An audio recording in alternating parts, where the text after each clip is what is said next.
You're listening to The Rule of Law, the educational podcast sponsored by All Rise, where we focus on the intersection of law, technology, and storytelling.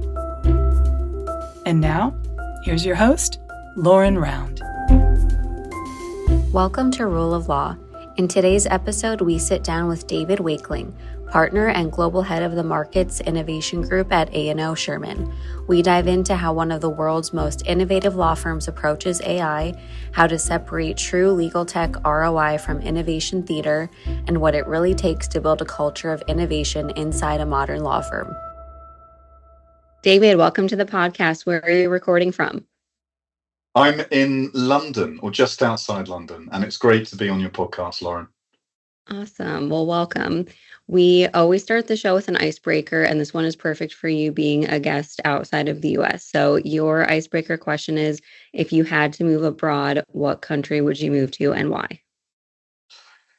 I would move to Spain, definitely Spain, because I'm half Spanish, and it's such a cool, beautiful place.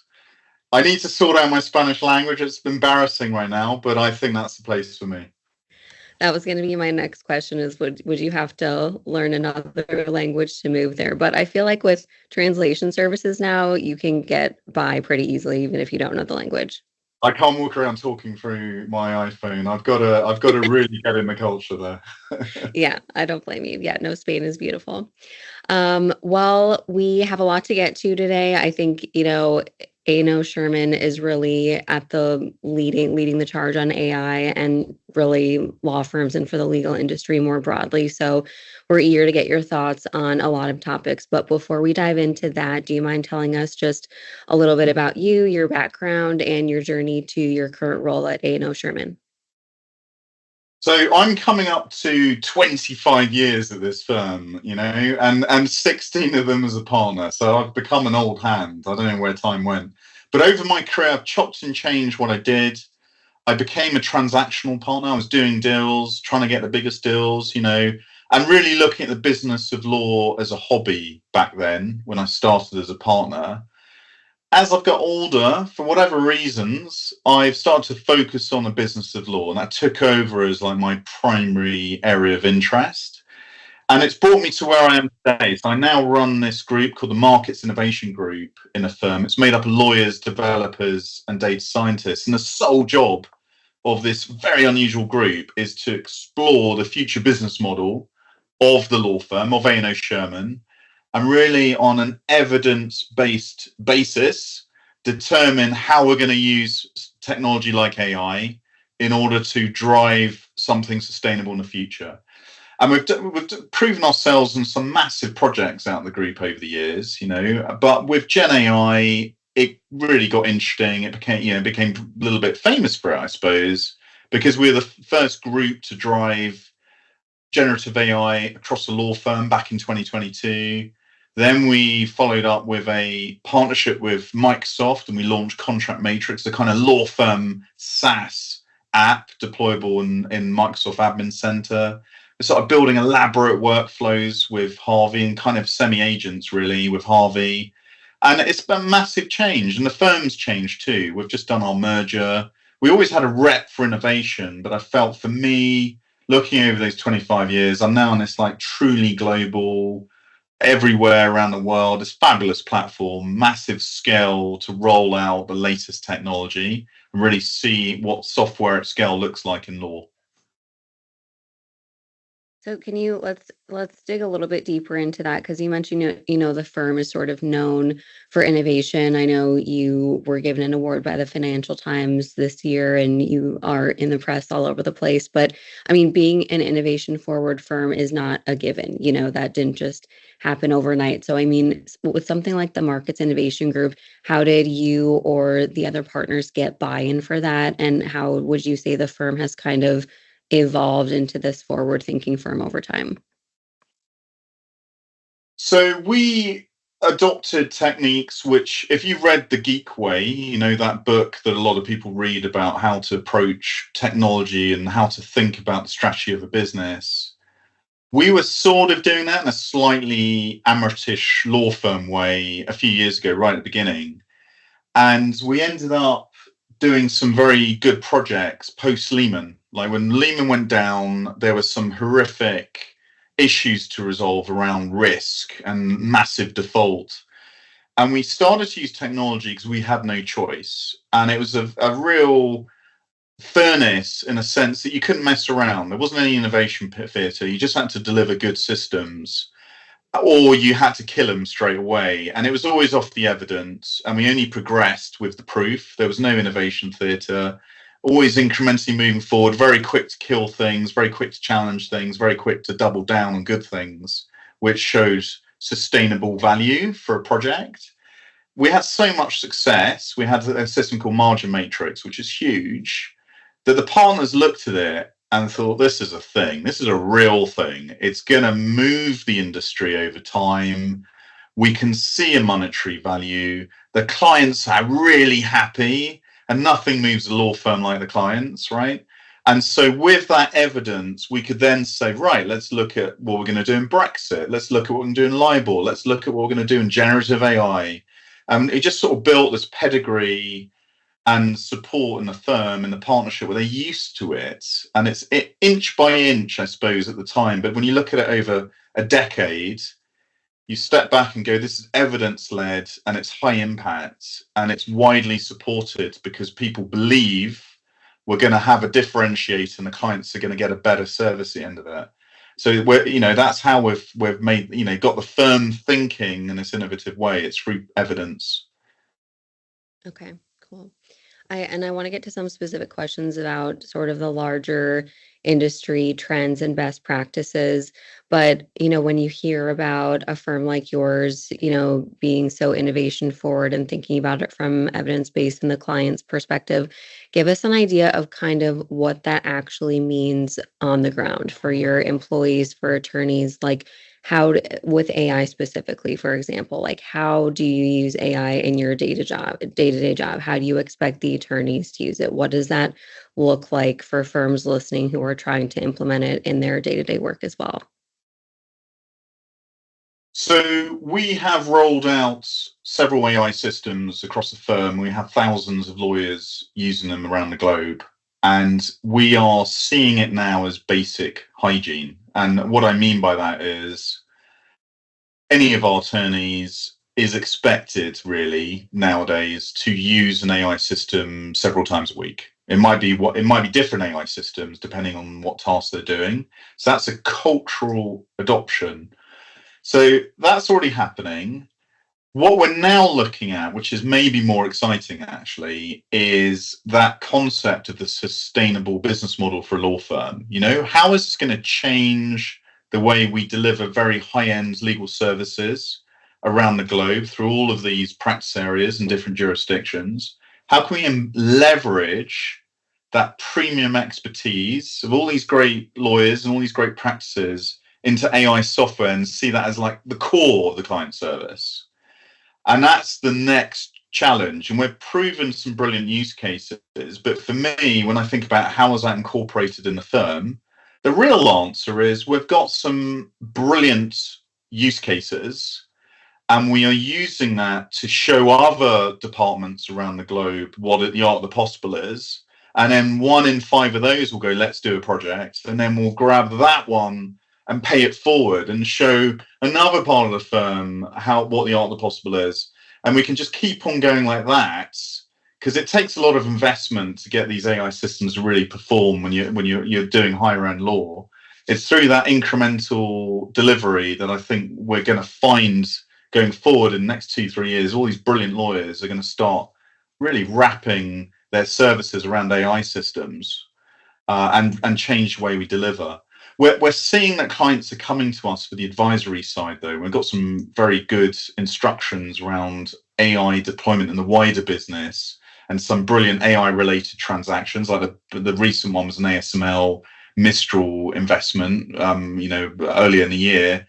That kind of stuff is bred from this culture of AI adoption and us speaking so well to clients about it. I think the client interaction really drives up usage as well, because nothing, as I mentioned before, nothing moves a law firm like the client demand and what resonates with clients, and it does resonate. So I want to spend another moment on that because you mentioned it's sort of built into the culture, it's built into your communication with clients. But that's not easy to do. I think lots of law firms wish that AI was a part of their culture, but as a practical matter, that can be really hard to achieve. So any sort of like practical tips on how you all went about really creating a culture around technology and AI and creating those expectations for the lawyers? Well, we were so early because we were rolling out. We were the first mover with Harvey. We were the first customer back in 2022. That we're in a fortunate position of saying this is a world first. The world doesn't know what's coming. This is pre-ChatGPT, and I was sending emails to big groups of lawyers saying you're about to get something no one else on the planet has, or very few people on the planet have, and we are doing this responsibly. And then the messaging became around our infosec, our guardrails around use to sort of manage their expectations, because they're opening a magic box. The first thing people do is make assumptions around capability. And then they might get disappointed, and then they get they don't want to use the system. So we preemptively manage that and warn them this is augmenting, not displacing. You can't rely on the systems back in 2022. You need to use it to save time, and then know when not to use it. And then we started to feed in more and more training and more use cases. And we got their friends to talk, not just my group every time. We got their friends in the practice group next door to start talking and speaking around the firm. And it started to create a culture of responsible use, which you need in a law firm because law firms are going to be risk averse. And it sort of carried over time. So communications is as important as the technology, and understanding that the users are going to be worried about risk, very focused on client expectations. And if you're not speaking to those and not relating to their practice areas, you're going to be in trouble in the adoption. So we really honed in those three things. And I mean, what was the sort of reaction when you started talking to clients about this? Because like you said, you were such an early mover. I imagine some of your clients, had never had this type of conversation before. So were most of them receptive, or what were your sort of learnings as you were delivering that message along the way? At the very beginning, a lot of clients were very nervous. So we had ready-made packs which articulated our position on infosec and on guardrails and on hallucination management and how I'm managing IP risk or whatever it was, data privacy, all that kind of stuff. And then a very tiny minority of clients would say, look, this is moving too fast. I'm going to prohibit AI. So we then carved those clients out of all AI projects because they didn't want it used on their files. And then we talked to them. And as generative AI became more and more mainstream, they then had their own internal adoption plans. And at some point, the conversation can be well timed to say, actually, this restriction doesn't make any sense. And we're talking through our guardrails, and eventually every client pretty much says, let's go for it. So the answer is a bit like the adoption curve of users. We had like innovators, early adopters, early majority. We had laggards on the client side, but now, 2 years later, 3 years later, most of them are in the fully open and excited about what AI will deliver in terms of service. And I suppose that's to be expected. I mean, I can't think of a new technology where every single person was on board from day one. So it sounds like it followed a very familiar curve. Yeah, totally. This is exactly the adoption cycle, the adoption curve, the classic one played out almost to the textbook that you'll have read about in some of the tech deployment books doing the rounds. It's exactly like that. I want to move on to some sort of higher level, industry questions, but one last question about A&O Shearman's work specifically. You mentioned earlier that you were one of the first or the first to work with Harvey. You've also worked with Microsoft to build your own AI tools and agents.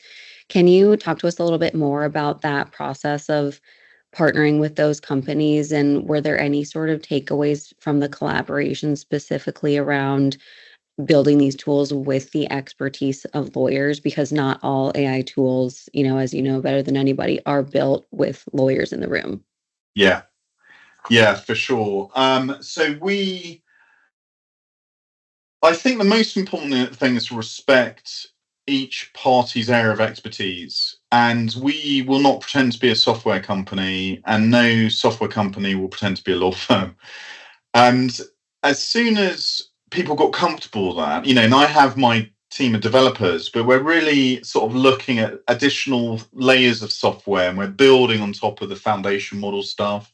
We're building on top of the Azure capabilities with a Microsoft and the B2B deployment mechanisms and all the things you need to run software at scale. And similarly with Harvey, they're going for generic, legal AI systems, whereas we're going for very custom built systems for specific client solutions on a matter or a big project.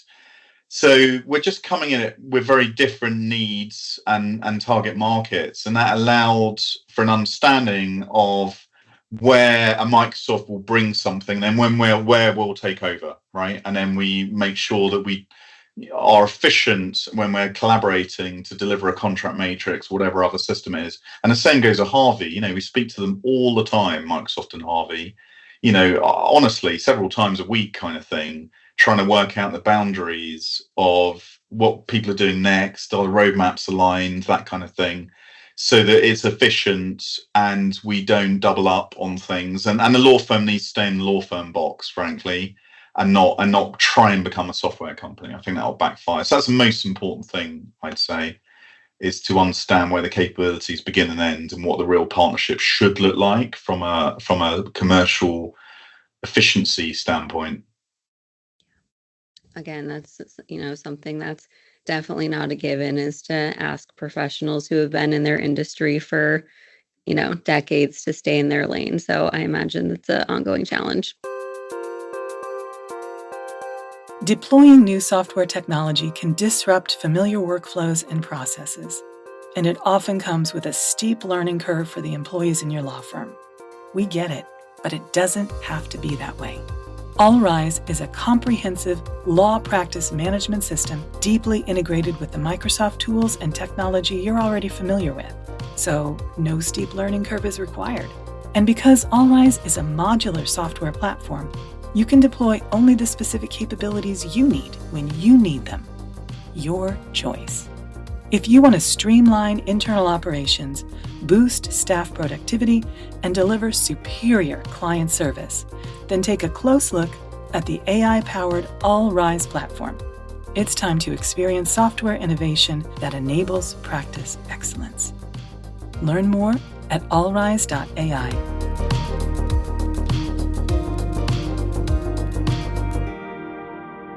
Something that we're hearing a ton about over the past, year or more, and something I know that you've talked about in other forums too, is AI agents. And we're kind of hearing sort of a range of opinions and promises about what agents can do, what they can't do, what they might be able to do. So for our listeners, firms who maybe are not yet deploying agents, can you talk a little bit about what are the actual capabilities today, and what do agents do well today, and maybe what firms should stay away from right now until we get a little bit more developed in this space? Yeah. Okay, so agents is thrown around as a term, as you know, as baked in your question, Laura, and I think you're suggesting that it means different things to different people, and I completely agree with that. Some people are talking a true agentic AI, and they literally mean you build an AI agent which goes out into the world and it'll adapt and maybe do things that, as a builder of it, you may not have necessarily predicted. But it can serve a very good automation purpose by interacting with external third parties and will evolve into something very useful. And that is not something anyone is doing in law, to my knowledge. It is fraught with risk. Any error rate is intolerable when you're delivering legal advice that people need to rely on for important things, in their business or in their personal life. So that's not in play. Whatever anyone hears, I haven't seen the real deal. When I think people are using agents in law, what they mean is a much more limited thing. They mean I have areas of automation, very clever workflows within an AI system, and it would just makes it so much more high impact as a system. And to give you an example, to paint a picture, we did a collaboration with Harvey where we built some modules in the Harvey system. And one of them was a merger advisory system, basically. And the way it worked is you would drop in both the target and acquirer and an M&A deal would drop in their financial information about the target and acquirer, what kind of business they do, which jurisdictions, and then the Harvey agent, I'm putting quote marks, workflow, I suppose, that we built would then go off into the A&O Shearman databases of law, which we're keeping up to date, and it will pull on the relevant bits of law from all the relevant databases around the world and surface whether or not the proposed M&A deal between target and acquirer would trigger like merger control filings and FDI filings around the world.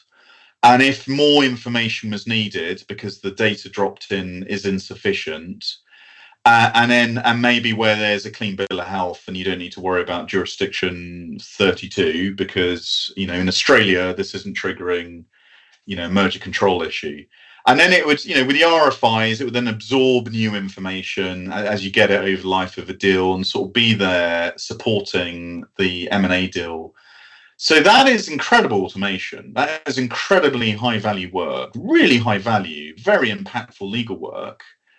But it's just a kind of automation calling in different databases. We're not letting in the wild. It's not true agentic. It's a very, very good workflow.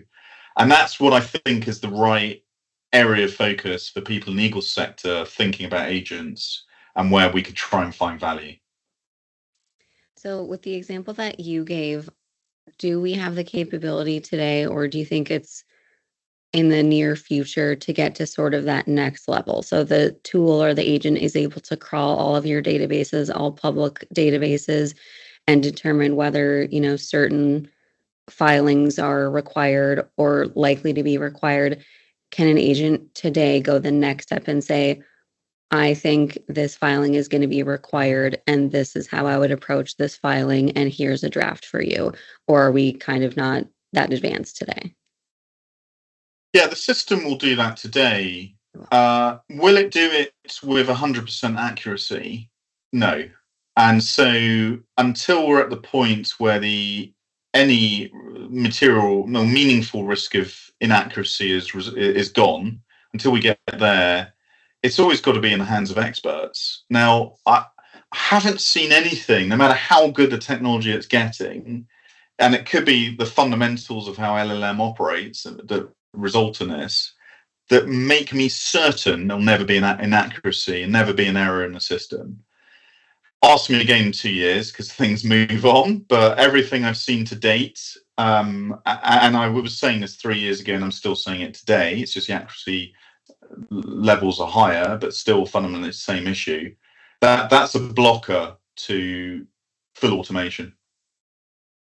And so, I mean, looking ahead, I know it's so impossible to make predictions in this space, but given what you just said, that this has sort of been a fundamental problem for the last 3 years, and the AI industry has advanced so much in the last 3 years, do you see these systems being able to overcome that and get to the next level? Or do you think that just foundationally, there's always going to be inaccuracies that we're going to have to deal with? I think I'm the wrong person to ask the data science question and where it's going, because that is the $1 trillion question, and I'm the wrong guy for that. I will say how I'm approaching today's tech and how I see a direct relationship between the accuracy of the output and the size of the data going in. The smaller the data set, the smaller the RAG, the smaller the bigger the prompt, the more narrow the focus of the AI system, the higher the accuracy, with enough elbow grease and with a lot of work, a lot of lawyer time, massive prompts running to like 2 A4 sides to ask a quite simple question, and maybe grounding the model in a small data lake of examples or whatever it is, we can get to extremely high accuracy. But it then becomes an ROI question, Lauren. And, for many use cases, it's just not worth it. For that level of investment, that you got 1,000 questions maybe, and each of them is 2 A4 sides engineered by market experts in that area of law. It gets very expensive, and you need to do trial and error and provide the proof that it is 100% accurate. So we have done it, but I think it's very expensive, and so you've got to be very judicious when deciding which areas to invest in. Okay, that's very solid advice. Speaking of the ROI question, something that I've heard you and others talk about is this kind of problem of innovation theater, where there's a million AI companies, a million legal tech companies, and a lot of them are really good at marketing. And lawyers are inundated every day with pitches and marketing, and they go to shows and see all of these new software, new offerings. So any sort of practical advice on how lawyers can tell the difference between something that's more of a marketing ploy versus something that will actually drive impact and result in ROI for their firm? Yeah, it's such a good question, Lauren. I agree with you, the way you phrased that. There are flashy activities that kind of have the feel of innovation, the hackathons, idea contests, labs, fancy labs. If they're not orientated around finding a sustainable business value in a system, they're probably innovation theatre. It's a performance piece. So from our perspective, we're looking for something where we can demonstrate we are saving money for the client. We are delivering it faster. We're delivering it better. And if we're not going to tell anyone about systems that haven't proven those things. We only talk about the things that have. Any of the things that aren't demonstrating one of those things, we kill. And that's really the orientation of our R&D around this, is finding sustainable business value. Even better if it has like a long-term competitive advantage, because then it becomes like a very exciting business opportunity for the firm that might be important in 5 years. So our team is orientated around that. If I was, someone looking at proposals, these hackathons, that kind of thing, I'd be asking yourself the question, are the people running this, are they focused on the long-term sustainable business value?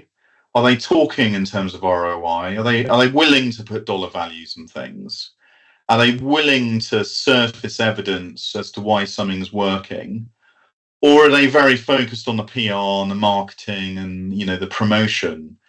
And you can sort of tell actually in the day-to-day conversations where a project's orientated, and that's where you want to kill the ones which are just innovation theatre.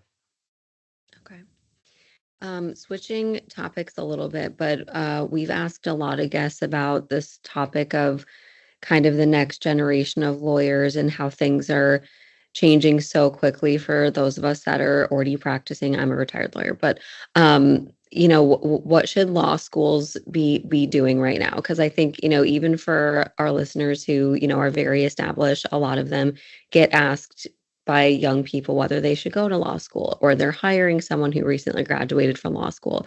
So do you have any thoughts about how law schools today can sort of do a better job of preparing students for what it is actually going to be like entering into a modern law firm?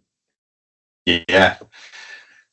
I get asked this question so much because people are very worried, aren't they? I'm at an age where people are worrying about their kids and what jobs they're going to do.